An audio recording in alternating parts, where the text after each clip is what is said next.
In this section, we look at angles and their measure, which is sort of the foundation for trigonometry. For the angle, we have components that it's made up of. One is the initial side, and that would be the horizontal line here, right? So this is our initial.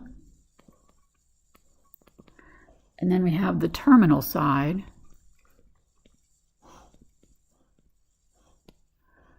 And the vertex.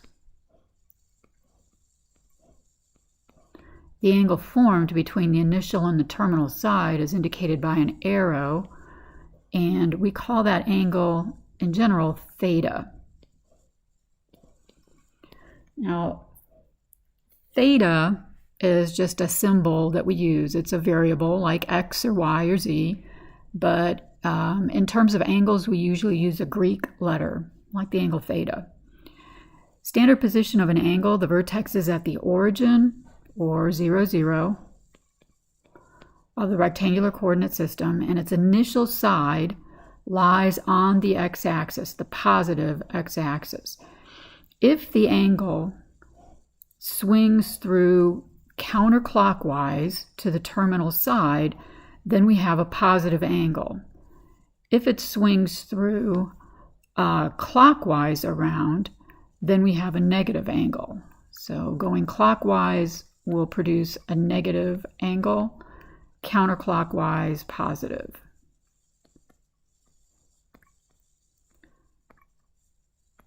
Angles are either in a quadrant or on the x-axis or y-axis, and angles are either measured in degrees or radians.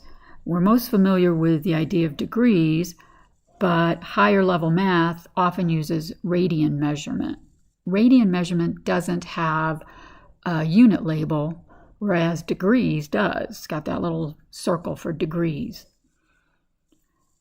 So as a review of the x-y axis in the quadrants, when we count off quadrants, we start in the upper right-hand corner, and that's because the points over here, if you were to tell somebody to go to, for example, 3, 4, they're going to go over 3, up 4, and it's positive, positive. So all points in quadrant 1 are going to be positive on the x, positive on the y. Quadrant 2, sitting over here, and to get into quadrant 2, you have to go negative on the x-axis and then up on the y. Right, so for example, negative 3, 4 is over here, negative 3, and then up 4. To get down to quadrant 3, you have to be negative on the x and negative on the y. So a point like negative 3, negative 4. Come over to negative 3 on the x, go down to negative 4 on the y. All points in quadrant 3 are negative, negative. And then for quadrant 4, notice we use Roman numerals to label these off. In quadrant 4, we're looking at a positive and a negative. All right, so to draw an angle on here, if we want to draw a right angle or a 90-degree angle, we're going to start with our initial side on the x-axis. We're going to swing our angle through 90 degrees. 90 degrees is going to form two perpendicular rays. 90 degrees is often indicated with a little rectangle in the corner here, but we're also going to indicate that we came this way around for that angle of 90 degrees. So to indicate an angle, you draw the initial side, the terminal side, the direction that the angle is going through, and then I labeled the angle 90 degrees. So there's a couple of you try it's on example 3. So if you want, pause the video and try them and then check back with me here. For 180 degrees, our initial side again on the x-axis, and then we're going to swing around in the positive direction to 180 degrees to our terminal side. And that's our 180 degree angle. For 270 degrees, all right, we're sitting again, initial side on the x-axis, 270 is 90 degrees past 180. So we're swinging around here and drawing it down here. So this is our 270 degree angle. And then 360, initial side here, and then we swing it all the way around to 360 degrees. All of these are called quadrantal angles. I'm going to spell that out. Quadrantal angles. I'm just going to use this symbol for angles. Their terminal side ends on either the x or y axis. So draw each of these angles, label the quadrant or axis of the terminal side of the angle. So for a 45 degree angle, that's halfway between the 0 and the 90. So my initial side here, starting out on the x, terminal side about halfway up, and then draw the arrow to indicate the direction. This would be my 45 degree angle. This is in quadrant 1. For negative 90 degrees, all right, well, I know 90 degrees coming this direction is positive. So if I want negative, I'm going to start with my initial side here and go around clockwise to here. All right, still going to form my right angle, and we've moved it around in this direction now. So this is my 90 degrees negative because I came around in the clockwise direction. I'm going to change my color on my pen here so you can see it a little better. Start here and then end here. All right, so this one ended up on the negative y-axis, is where the terminal side was. So I'm going to just put negative. Y-axis is where your terminal side finished up. For 225 degrees, all right, well, that's positive, so I'm coming around counterclockwise, initial side. I know if I land over here, I'm at 180 degrees. So if I subtract 180 from here, I need to go 45 degrees more. So another 45 degrees would put me right about here. So when I swing around, I'm coming in this direction and I'm stopping right there. So this is my 225 degree angle. Okay, so this is in quadrant 3.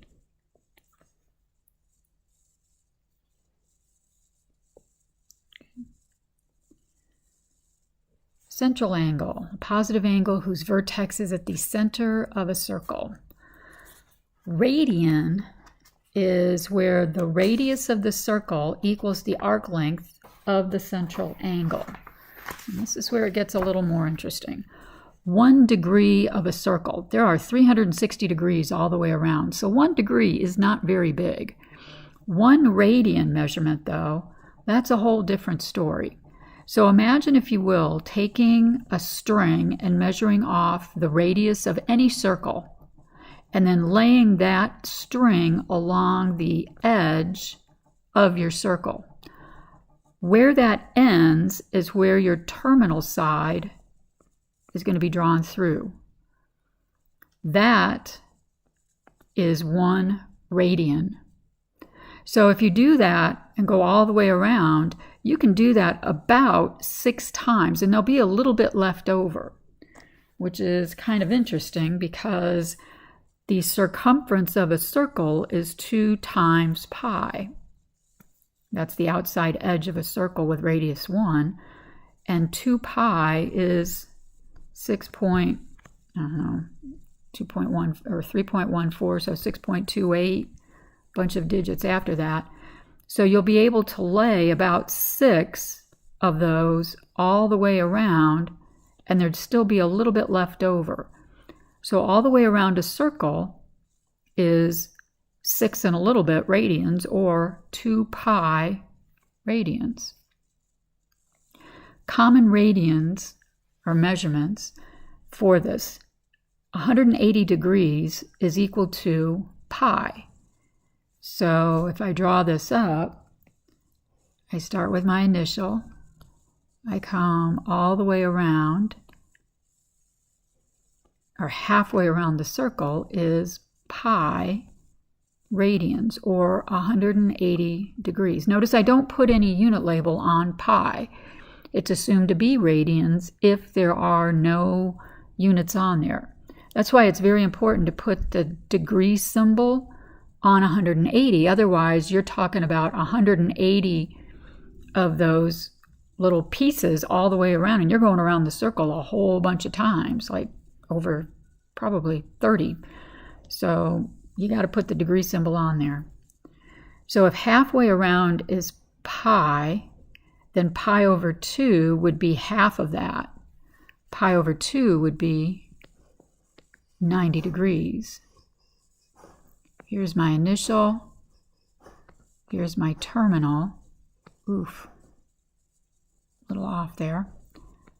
Pi over 2 is the same as 90 degrees. You're like, well, why do we have to have both? Because again, in physics, I don't know about chemistry, but physics definitely, and calc, we often want angle measurements that don't have a unit label attached. Radian measurement doesn't have a unit label, so it works out well in a lot of formulas. Pi over 4.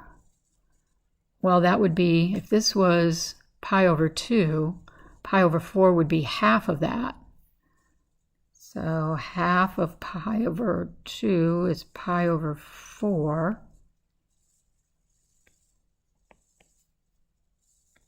And so pi over 4, half of my 90 degrees would be 45 degrees.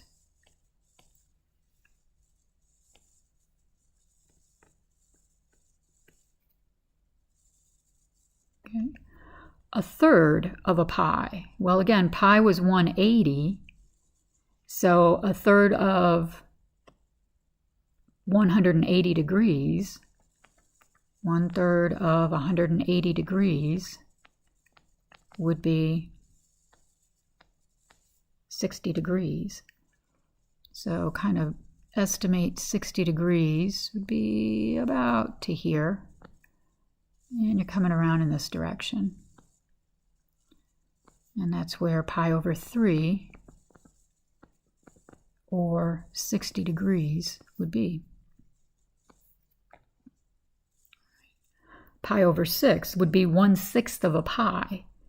1/6 of my pi, or 1/6 of 180 degrees, would be 30 degrees. So these angles that we're putting on here right now, these are some common ones. Pi over 6, pi over 3, pi over 4. We're going to see that we're going to be using these a lot. So coming again, you got to show the direction that it's coming in. This would be pi over 6, 30 degrees. 3 pi over 2. Well, that's 3/2 of a pi. So 3/2 of 180 degrees would be 270 degrees. And we've already said 270 is swinging around 180 plus another 90 and stopping right here. So this would be my 270 degrees, or 3 pi over 2.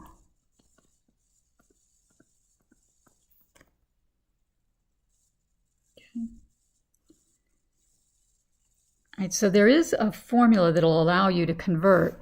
And if we know that 180 degrees equals pi, we can use the ratio pi over 180 degrees or 180 over pi, depending on which way we want to convert. If we want to convert from degrees to radians, we put the degrees on the bottom and then go ahead and use the ratio pi over 180. If I want to go from radians to degrees and I want degrees, I put the degree on top and the pi on the bottom. So for this one, if I want to convert the degrees to radians, that means I want to get rid of degrees, and multiply by pi over 180 degrees. Pi over 180 is really just another name for 1. Right? Pi takes me halfway around the circle, 180 degrees takes me halfway around the circle. So it's really just multiplying by 1 here. So the degrees cancels. And notice what you're left with. You've got a negative 100 over 180 pi. And what we're going to do is reduce this down, and I'm a big fan of using your graphing calculator or just a regular calculator. Most of them will do this. Let me pull up mine here to show you what I'm going to do. And I lost my calculator. Okay. So all I'm going to do is put the number part in, the negative 100 divided by 180. Clear that out.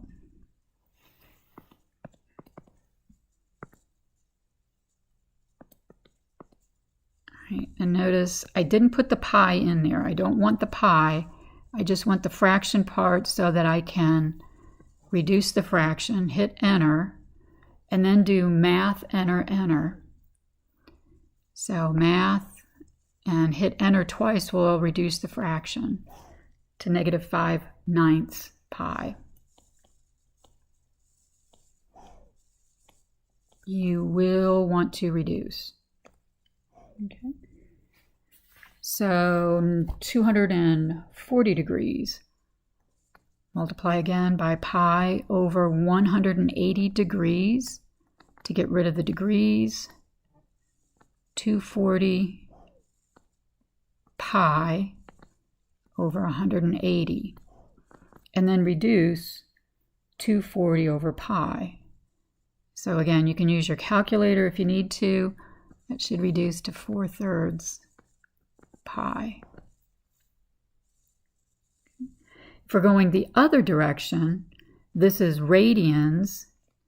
We want to convert to degrees. We're going to put the 180 degrees on top and the pi on the bottom. This way the pi's will cancel, and I've got degrees left over on top. So again, using your calculator, multiply straight across 7 times 180, hit the enter, and then divide by 9. So 140 degrees. Do the same thing here. 180 degrees over pi. The pi's cancel, which is what we wanted to happen, and then multiply straight across. The negative either goes with the 3 or the 4, but not both. I'm going to put it on the top and take negative 3 times 180. So negative 540 divided by 4. And again, don't lose the negative sign because that tells you what direction you're going in. So divide by 4 and get negative 135. And then degrees in this case. Label the degrees on here along with the radian measurement. So 0 degrees, we talked about 30 degrees, 45 degrees, 60, 90, 180, and then 270s down here, and then back to 360. Putting degrees on all those. All right, for radians, going around. I'm going to put these in red. 0 radians. We did pi over 6, pi over 4, pi over 3, pi over 2. Pi was 180 degrees. And then 3 pi over 2. And then all the way around, 2 pi. All right. Transfer to the unit circle. On this page, you can put your angle. They've got some of them written in radians. Go ahead and transfer your degrees here, and we'll start back up here in just a moment.